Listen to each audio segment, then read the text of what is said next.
Assalamualaikum warahmatullahi wabarakatuh.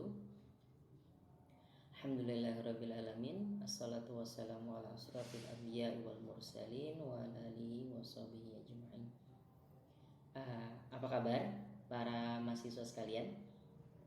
Saya harap kita semua dalam kondisi sehat dan walafiat, sehingga kita dapat mengikuti perkuliahan pada siang hari ini dan dapat memperoleh pemahaman terkait apa yang akan kita pelajari pada siang hari ini. Pada kuliah hari ini kita akan melanjuti pertemuan kita sebelumnya setelah ujian tengah semester di pertemuan 8 kemarin.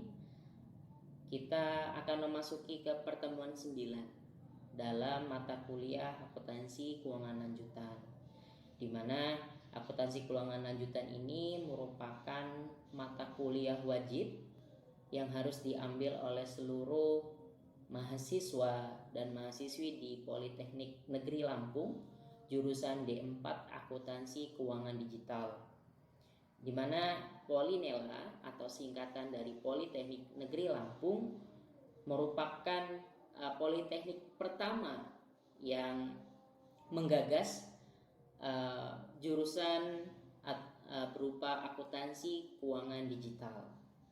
Ya, baik. Sebelum kita mengawali pertemuan kita pada siang hari ini, mari kita awali kegiatan kita dengan berdoa kepada Tuhan Yang Maha Esa berdasarkan kepercayaan masing-masing. Berdoa, disilahkan. Selesai.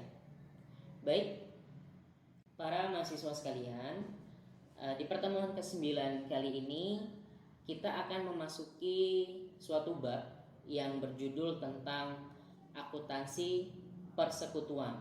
Ya, di sini bukan berarti sekutu kecil gitu ya, bukan. Tapi merupakan suatu penggabungan, atau lebih lengkapnya nanti akan kita bahas di sini.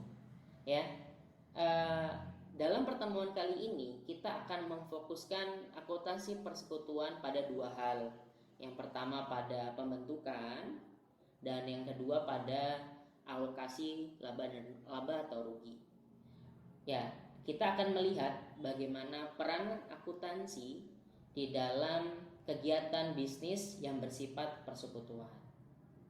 Selain daripada itu, untuk memahami dan memberikan arahan dalam pertemuan kita pada siang hari ini, kita semua harus mengetahui bahwa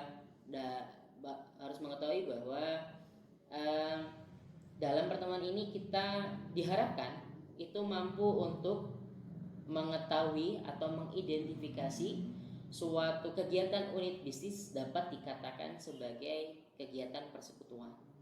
Kemudian kita dapat memahami peranan akuntansi dalam hal ini adalah entry jurnal, ya, akuntansi dalam proses pembentukan persekutuan dan begitu juga pada proses alokasi laba atau rugi.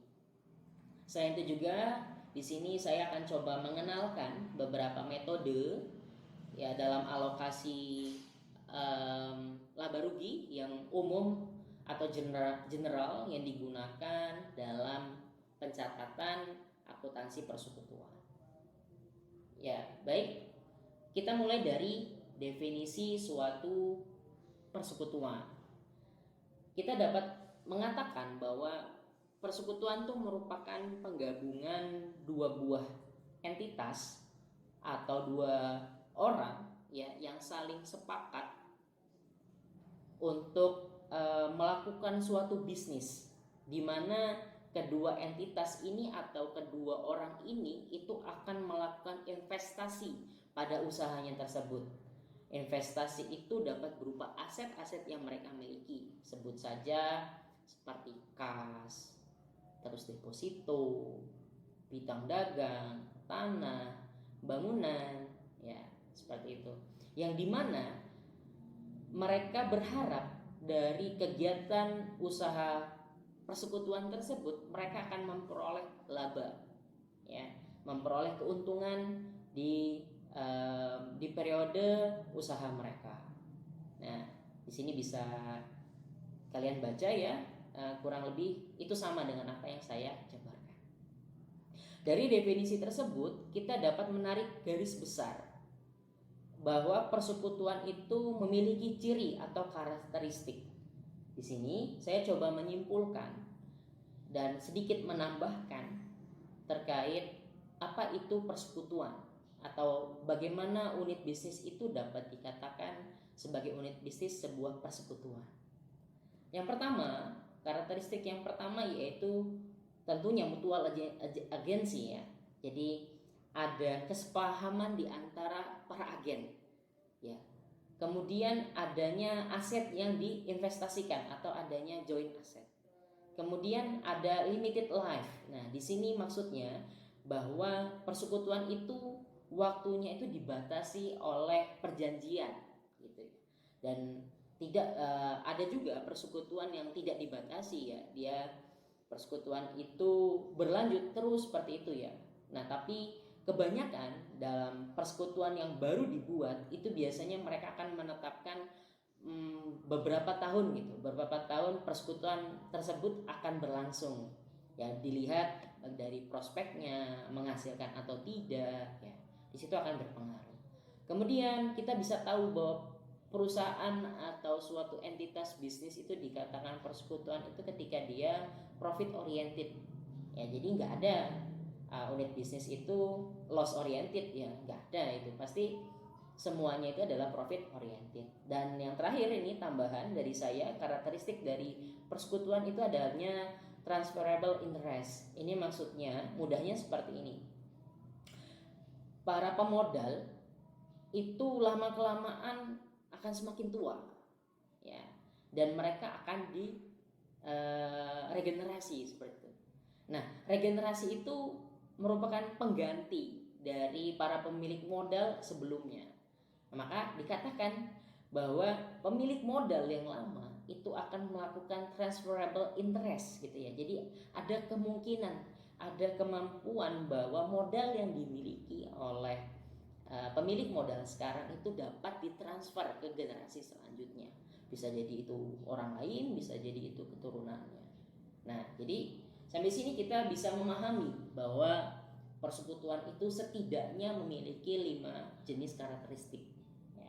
Contohnya itu bisa CV, bisa firma, bisa persero bahkan ya, atau perusahaan persekutuan dengan tujuan tertentu, misal kantor jasa akuntan, konsultan pajak, konsultan keuangan, konsultan hukum yang biasanya itu lebih dari 2 orang, tapi tidak menutup kemungkinan kantor akuntan, konsultan itu hanya 1 orang gitu. Tapi kalau kantor-kantor tersebut lebih dari 2 orang atau 2 entitas, maka dapat kita katakan bahwa unit bisnis tersebut telah melakukan persekutuan seperti itu ya. Bagaimana? Paham? Kalau paham kita lanjutkan. Kemudian kita akan melihat dari sisi akuntansinya ya, karena kita jurusan akuntansi, tentunya kita akan melihat bagaimana peranan akuntansi menyikapi suatu peristiwa dari pembentukan suatu persekutuan.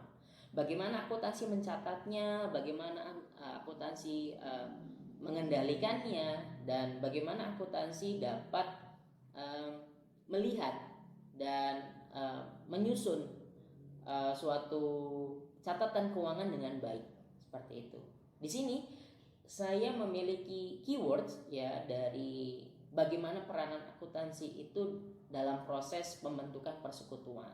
Di sini bisa kita lihat ya bahwa investasi awal dari seluruh anggota persekutuan yang ikut bersekutu itu harus dicatat dalam nilai pasarnya. Seperti itu. Jadi bukan nilai buku ya, atau bukan nilai perolehan, tapi nilai wajar. Nilai wajar pada saat membentukan. Nah, untuk memudahkannya, mari kita masuk ke case yang pertama. Mari kita baca sama-sama case pertama. Pada tanggal 22 April 2022, Wahyu Prasetya dan Reza, jadi tidak ada 3 orang yang melakukan persekutuan, itu membentuk suatu persekutuan di bawah Akta Notaris Bandar Lampung. Ya, di sini perlu kita garis bawahi bahwa setiap perjanjian bisnis itu umumnya itu menggunakan akta notaris. Tapi apakah ada yang tidak? Banyak, gitu ya. Tetapi yang profesional itu pasti menggunakan akta notaris seperti itu. Kita lanjutkan, di mana dalam pembentukan persekutuan tersebut ada peristiwa. Yang pertama, Wahyu mentransfer uang tunai sebesar $10.000 ke persekutuan. Peristiwa yang kedua, Prasetya menyerahkan sebidang tanah senilai $30.000 dan sebuah bangunan kecil senilai $46.000. Peristiwa yang ketiga, Reza melakukan transfer uang sebesar $18.000. Kemudian dia juga mentransfer piutang dagang sebesar $64.000 dan peralatan senilai $38.000. Pada saat persekutuan tersebut, Reza menyampaikan bahwa piutang sebesar $64.000 itu hanya yakin dapat ditagih itu sebesar $58.000. Nah, di sini bagaimana proses bagaimana akuntansi mencatat ketiga kegiatan tersebut, dan bagaimana akuntansi menyikapi terkait piutang yang hanya $58.000 yang dapat tertagih seperti itu. Baik, kita bahas satu-satu ya. Jadi bagaimana jurnalnya? Pertama, kita mencatat di transaksi pada tanggal 22 Januari 2022 bahwa Wahyu itu melakukan mentransfer uang tunai ke persekutuan. Nah, jadi di sini persekutuan tersebut atau accounting persekutuan tersebut harus mencatat dengan catatan bahwa mereka menerima kas dari Wahyu, di mana Wahyu merupakan pemilik modal. Berarti di sini bahwa persekutuan tersebut memperoleh kas tunai dan juga memperoleh adanya tambahan modal dari Wahyu. Maka kita catat cash dikredit pada modal Wahyu sebesar $10.000. Nah, bagaimana dengan penyertaan atau penyerahan investasi yang diberikan oleh Prasetya? Ya, Prasetya menyerahkan tanah, kemudian menyerahkan bangunan, kemudian menyerahkan udah ya, 2 itu ya. Jadi dia menyerahkan tanah.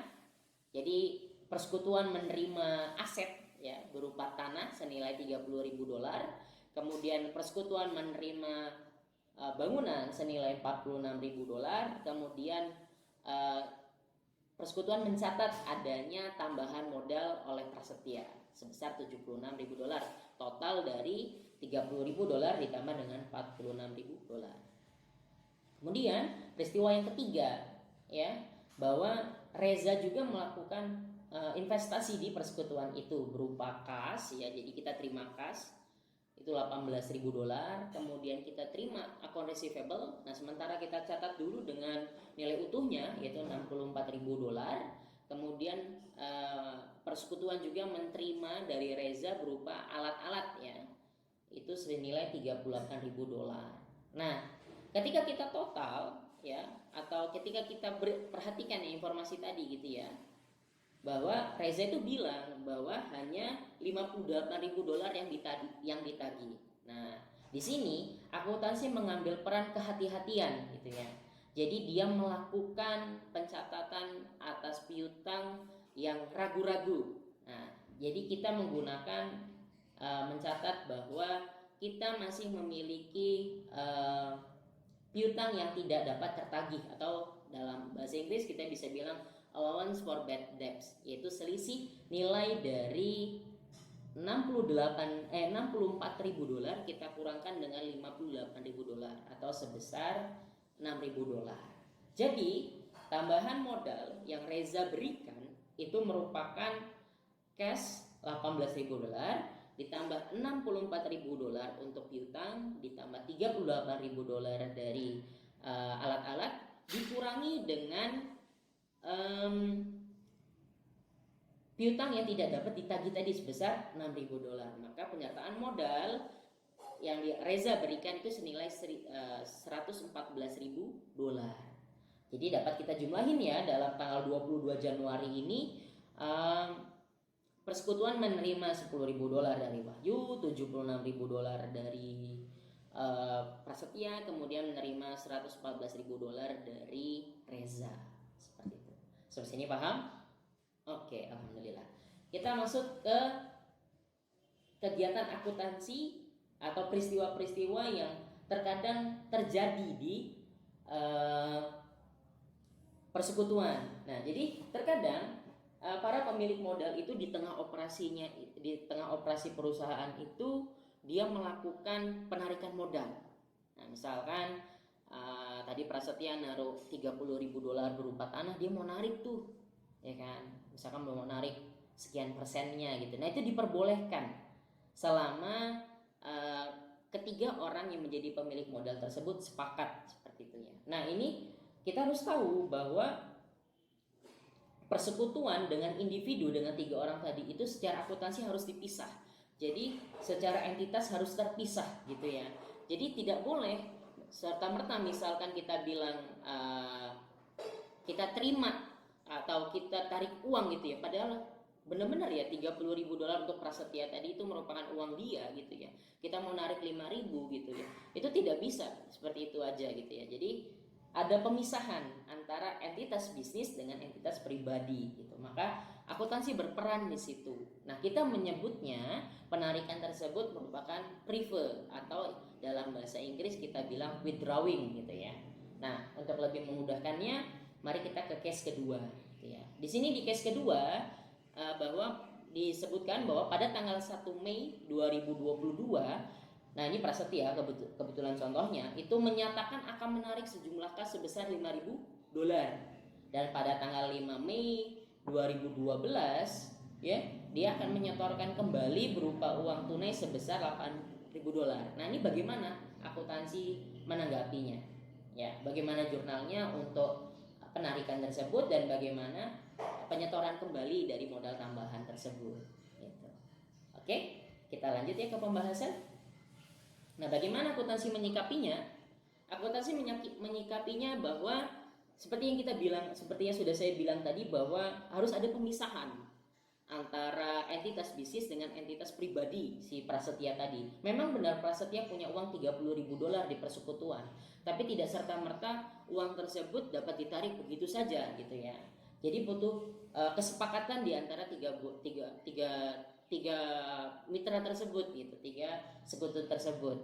Nah, di sini akuntansi mencatat bahwa Prasetya itu memiliki penarikan atau kita bilang withdrawing gitu ya, withdraw sebesar $5.000. Kemudian karena uang kita ditarik, maka cash secara tunai itu juga keluar, maka kita catat withdrawing Prasetya sebesar $5.000 di debit, kemudian cash di kredit sebesar $5.000. Kemudian di tanggal 5 Mei ya Prasetya nyetorin lagi nih uang sebesar $8.000. Nah, berarti karena kita terima uang, maka kita catat cash, kemudian modalnya si Prasetya ini kita tambah lagi dengan 8.000 gitu. Nah, di sini kita bisa lihat dalam persekutuan ini ya, yang kita jurnal atau yang kita dalam tanda kutip permainkan itu merupakan akun modalnya seperti itu ya. Nah, di sini tentu jenis-jenis persekutuan yang sederhana dengan yang kompleks akan berbeda ya perlakuannya. Di sini kita hanya mencontohkan perlakuan untuk yang sederhana ya, seperti CV, seperti firma gitu ya. Tapi kalau nanti persekutuannya sudah dalam persero gitu ya, sudah punya penyertaan modal yang dalam bentuk saham, tentu akan beda pencatatannya, yang insya Allah akan dibahas di pertemuan-pertemuan selanjutnya. Nah, kemudian di sini yang perlu dicatat bahwa kegiatan penarikan ini pada akhir tahun gitu ya, pada saat nanti pembayaran atau pembagian laba ini harus ditutup, ini harus dikembalikan ke modalnya gitu ya. Maka kita pada tanggal 31 Desember nanti ke depannya itu mencatat jurnal balik dari withdrawing yang dilakukan oleh Prasetya di tanggal 1 Mei gitu. Jadi kita mencatat penutupan akun atas penarikan modal Prasetya sebesar $5.000, di mana capital atau modal yang Prasetya itu dicatat sebagai debit, kemudian penarikan yang Prasetya itu dicatat sebagai kredit. Selanjutnya itu mengenai tentang bagaimana perlakuan akuntansi ketika persekutuan melakukan alokasi laba atau rugi di akhir periodenya. Nah, kegiatan alokasi ini umumnya itu dilakukan dengan 3 tahap. Pertama, ya, kita akan melakukan penyesuaian atau melakukan penutup AJP ya, ayat jurnal penyesuaian di akhir tahun ya. Jadi ketika dalam 1 tahun itu para pemilik modal melakukan preve atau penarikan, maka itu harus kita tutup ya. Kemudian ketika dalam 1 tahun itu menghasilkan pendapatan atau beban, itu pun harus kita tutup ya. Kenapa harus ditutup? Ya, karena pendapatan dan beban itu akan kita catat sebagai laba rugi yang akan kita distribusikan kepada para pemilik modal, seperti itu. Nah, di sini bagaimana cara kita untuk mendistribusikan modal tersebut? Kurang lebih ada 4 ya, ada 4 metode atau cara yang digunakan untuk mendistribusikan laba atau rugi yang dimiliki oleh persekutuan dalam periode tersebut ya.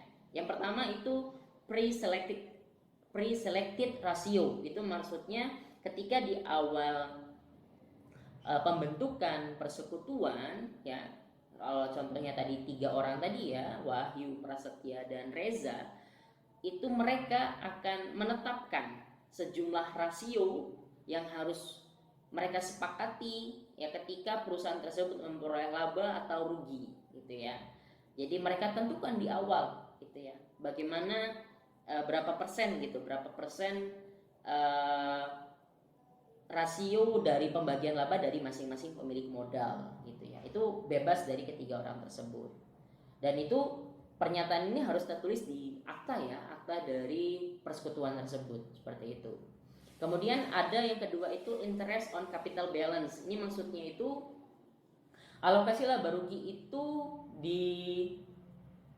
dipresentasikan berdasarkan jumlah kepemilikan modal ya. Misal 10% laba itu harus dibagikan kepada pemilik modal berdasarkan modal yang mereka sertakan di awal, seperti itu.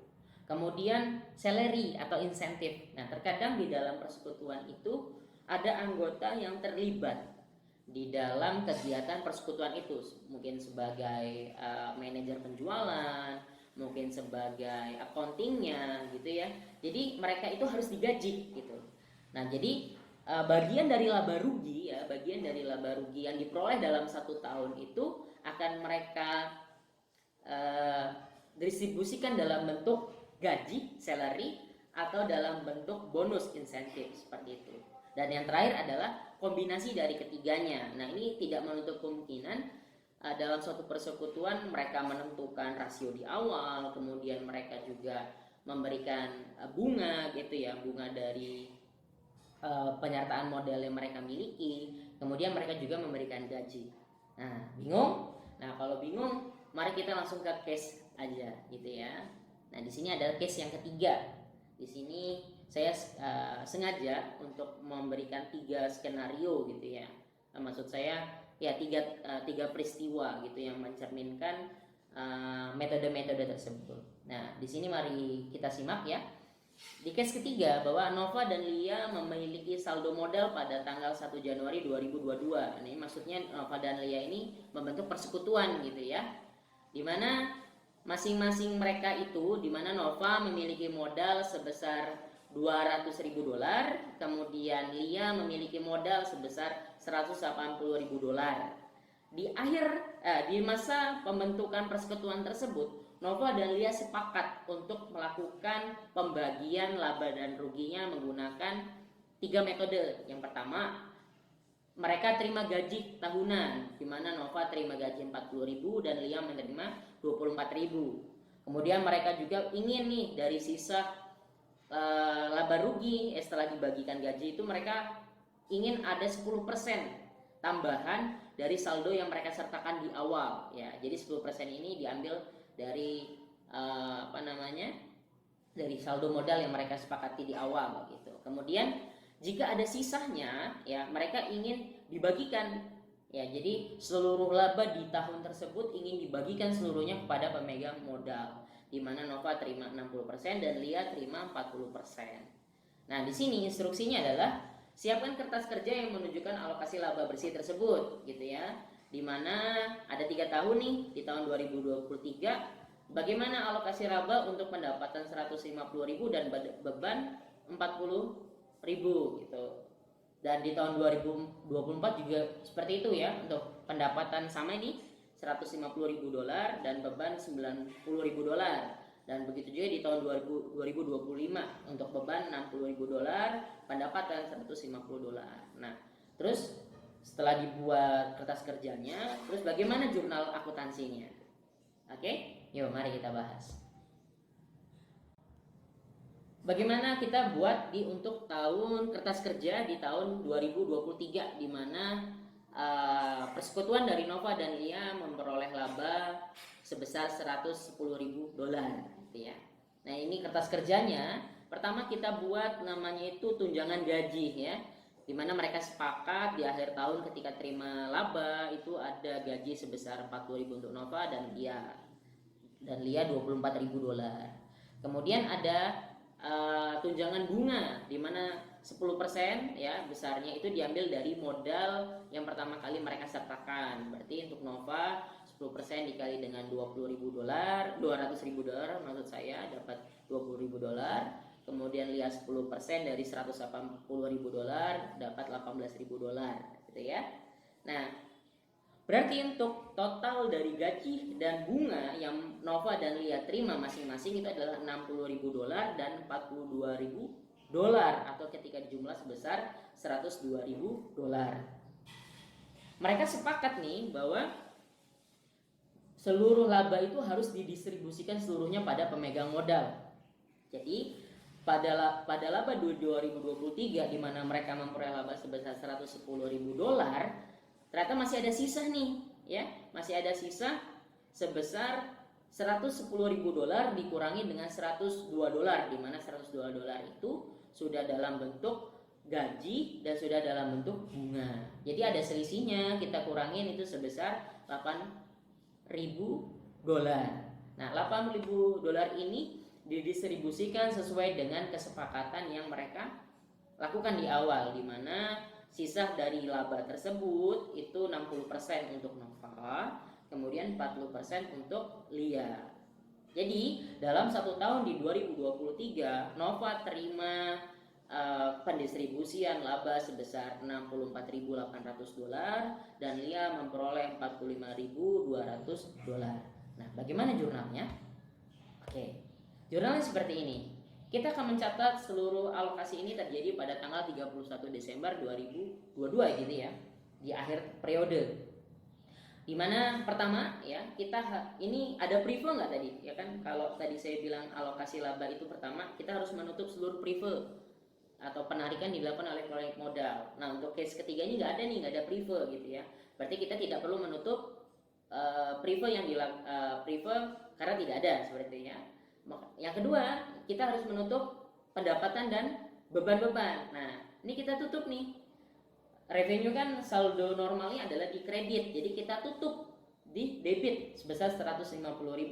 Begitu juga dengan beban, di mana saldo normalnya di debit, kita tutup di kredit sebesar 40.000. Maka selisih dari keduanya, kita mengakui adanya laba atau ikhtisar laba rugi sebesar 110.000. Nah, karena 110.000 ini Nova dan Lia sepakat untuk didistribusikan seluruhnya kepada modal mereka, maka kita dapat mencatat income summary atau ikhtisar laba rugi di debit. Kemudian kita tambahkan modal untuk Nova sebesar 64.800 dan untuk Kapitalnya Lia sebesar 45.200. Sampai sini paham? Oke. Untuk memberikan pengayaan, di sini saya memberikan tugas, ya, di mana tugas ini bersifat kelompok, ya. Pertama, instruksinya adalah bentuk kelompok yang berjumlah 2 atau 3 orang dengan syarat 2 orang tersebut ber-NPM genap atau 3 orang tersebut ber-NPM genap, gitu ya. Atau sebaliknya, 2 orang tersebut ber-NPM ganjil dan atau 3 orang tersebut ber-NPM ganjil. Kemudian kerjakan case nomor 3. Ya, tadi kan ada 3 tahun ya, 2023, 2024 dan 2025. Di sini 2024 untuk kelompok yang anggotanya seluruhnya ber-NPM genap dan 2025 untuk kelompok yang seluruhnya ber-NPM ganjil. Kemudian tugas ini harus diketik dalam MS Word, Microsoft Word, spasinya 1,5, ukuran fontnya 12 dan jenis fontnya Trebuchet, ya. Tugas ini dikumpulkan di LMS kita maksimal pada tanggal 22 April, jamnya jam 12 kurang 1 menit. Baik, demikian pertemuan kita pada siang hari ini. Semoga pertemuan yang singkat ini dapat memberikan pemahaman kita tentang akuntansi persekutuan, terutama dalam hal akuntansi dalam pembentukannya dan dalam pengalokasiannya. Jika ada yang ingin ditanyakan, dapat disampaikan, bisa melalui email di email saya atau dapat menyampaikan di nomor telepon saya. Demikian, terima kasih atas perhatiannya. Saya akhiri. Assalamualaikum warahmatullahi wabarakatuh.